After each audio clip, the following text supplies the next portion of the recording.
Brilliance Audio presents The Flower Shop by Petra Durst-Benning, translated by Edwin Miles, performed by Kristen Watson-Heinz. Baden-Baden? I already know I'm not going to like this place. Flora gazed grumpily out of the train window.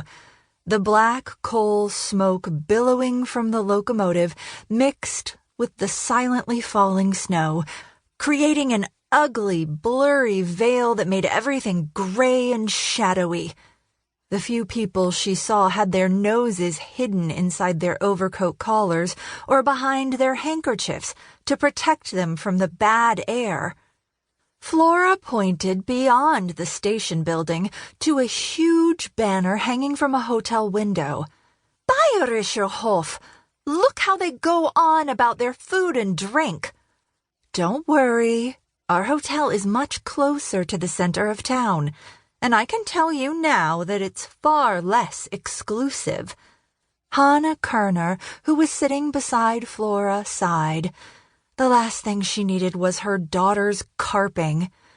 Well, that's one thing to be thankful for. Ugh, everything looks so grim and deserted. How are we supposed to do good business here?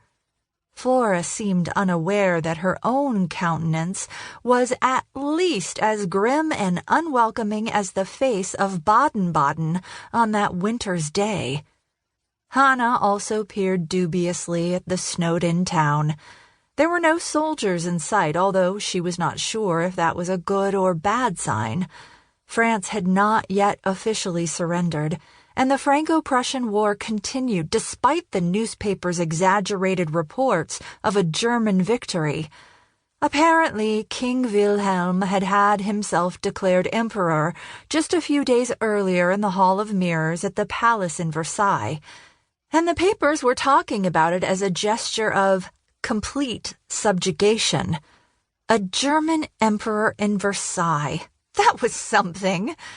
Hannah's husband, Helmut, and the other men in the village had already lifted many glasses of beer and schnapps to the new emperor. What if the French did not feel themselves to be completely subjugated after all? Was France perhaps on the cusp of a counterattack?